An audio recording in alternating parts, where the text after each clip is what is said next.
Jeep's answer to all those people who felt left out, its newest and most affordable SUV for India and made in India, the brand new Compass. Remember, as a child in art class, you were asked to draw a car and you came up with something like this. And then, well, you were asked to draw an SUV and this is what you drew. This is that shape. This is the quintessential SUV shape that we've all been drawing for years and years as children. And well, now it's in the flesh. The Jeep Compass is a great looking SUV, and yes, it does look like a smaller Grand Cherokee. The iconic 7-slat grille is finished in gloss black with chrome surrounds and looks premium, and the headlights have a 3-dimensional look and LED daytime running lights. The Compass does take several design cues from Jeep's historic lineup. For example, these wide and squared out wheel arches are the hallmark of every single Jeep product in the past, and that is what gives the Compass that muscular hunkered down look. Now, one of the design features I do like a lot about the Compass is the fact it does have a floating roof design, which means it is two-tone. It's not just the color that I like though, it's the fact that they've done this really, really well. There's a little accent piece that runs in chrome that runs right from the A-pillar all the way across the car and continues across the C-pillar, which gives it this very distinctive sort of reverse shark fin design, and then it swoops down right into the tailgate. 3D tail lamps are unique, and I personally think that the LED lighting pattern will become somewhat of a signature. To add, I am glad that Jeep hasn't gone overboard with the chrome, giving the Compass a clean look.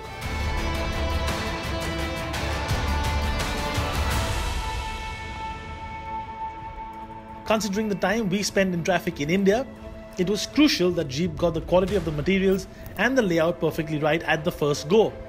The Compass is a little boring when it comes to the actual design of the dashboard, but at the same time it is quite utilitarian.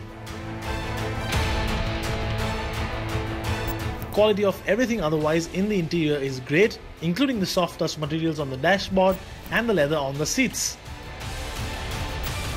The carpets are made out of rubber, so they are easy to wash out if you do get them muddy, but removing those stains from the white leather might prove to be a little tougher. One of the main reasons Indian customers will like the Compass will be the overall space it has. Rear seats, for example, have great headroom, shoulder room and leg room, and there are AC vents, albeit slightly lower mounted ones, for the rear passengers too.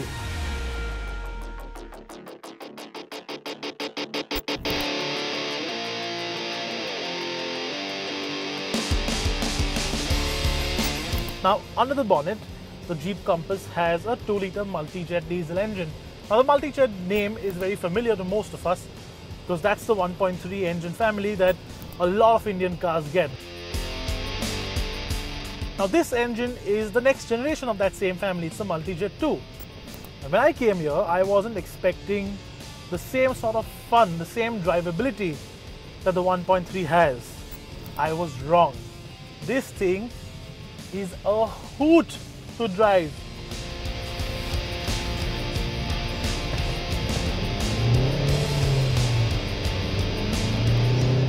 After 1700 RPM, the turbos really start to spool, and as you can see from the smile on my face, by the time you look down and see how fast you're going, you're definitely in 3-digit speeds. This thing is genuinely great fun to drive. Jeep has got this so right.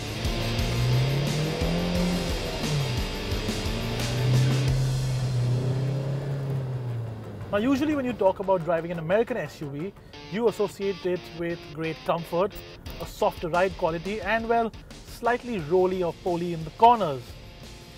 And I thought the Compass would be exactly the same. But again, I was proved wrong. The Compass is actually a great car to drive in the corners, and it's comfortable. It does take the potholes really well, and it still has a great chassis balance. In fact, I'd go out on a limb and say, in terms of a balance between ride and handling, or ride comfort or softness of the suspension, for example, and sheer handling prowess, the Jeep Compass is one of the best chassis I've driven in a long time. But the pièce de résistance in the Jeep Compass is not the power delivery, and it's not the ride versus handling balance. It's the steering feedback. This might be an electronic power steering, but it's definitely one of the nicest, most direct and most sort of feedback oriented steerings that I've driven in a long time. The brakes are quite impressive. It does get discs all around with ABS and EBD, and they're surprisingly effective both in city traffic and under emergency stop situations. Safety features also include traction control, 6 airbags and hill start assist.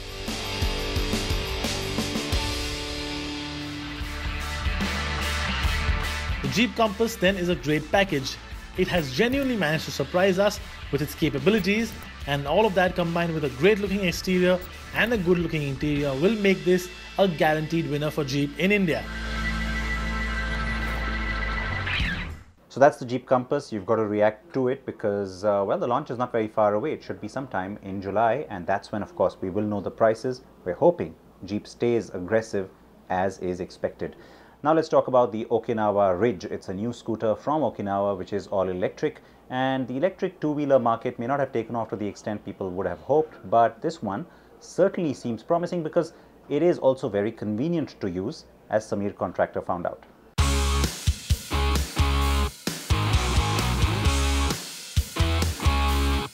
Electric vehicles haven't quite taken off in India.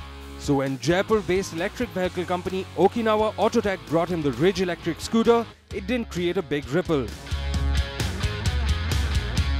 The Okinawa Ridge looks like any other 110cc scooter, but goes about its business silently. The build quality is impressive and the fiber body panels are well put together. The instrument console is easy to read, but surprisingly misses out on a clock. The Okinawa Ridge gets a very interesting key fob. It's like a luxury car, and you get features also similar to a car. So you get an anti-theft device with a lock and unlock button and keyless start. The Okinawa Ridge seems to take inspiration from the Honda Dio and gets sporty bodywork in a compact frame. The scooter sits lower than other conventional offerings but accommodates the rider and pillion with ease. It is offered in 4 metallic colors: glossy red, glossy white, matte silver with red and matte green with orange. The Ridge impresses with its ride quality that is on par with any conventional two-wheeler. It gets telescopic forks and twin shocks at the rear that soak up the bumps with ease. Okinawa has even added a combi braking system on the Ridge for more effective stopping power. There's regenerative braking as well, which returns around 7 to 8% of charge to the lead-acid battery. The 800-watt electric motor is good for 1.6 bhp of power and 17 Nm of torque. The lightweight scooter can easily accommodate the rider and pillion, but you have to sacrifice power slightly over the additional weight. The Okinawa Ridge might be puny in dimensions, but do not attribute that to its performance. Well, the electric motor has enough torque and gives you power right from 0 RPM and goes all the way till 55 km per hour, which is the top speed. But the real surge comes between 20 to 40 km per hour, and that's really where you can overtake and have good amount of power within city limits. Well, realistically, that's the kind of power even a conventional scooter would give you within city limits. The Ridge has a 2-year warranty, but the battery needs to be replaced after 2.5 years and costs 9,000 rupees. I've been living with the Okinawa Ridge for around a week now, and to be frank, it's just like any other scooter that you would be riding on a regular day. The key difference though is that I have to make sure that I charge it every night before I go about doing my chores during the day. And that is because even though Okinawa says that the range is around 80 to 90 kilometers on a single charge, that will only happen if it's on the economy mode. But I'm a bit enthusiastic on the throttle, and with my highway and city runs, the range comes down to 55 kilometers in a single charge. But that's really enough to get me around the day. Okinawa says the Ridge will make for savings of up to 30,000 rupees every year, with a running cost of around 20 paise per kilometer. In comparison, the running cost on a Honda Activa is 1 rupee and 20 paise per kilometer.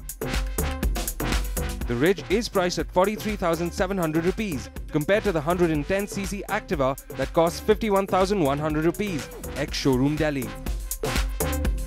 Okinawa is yet to establish a pan-India sales network, but aims to set up 150 dealerships by the end of 2017. This scooter needs to be registered like a conventional two-wheeler, complete with road tax and insurance, And yes, you do need a driver's license to ride the Ridge. Commercial break time here on CNB Bazaar Buzz, but we come back with the Mercedes-Benz E220d and also answers to your queries. Keep watching.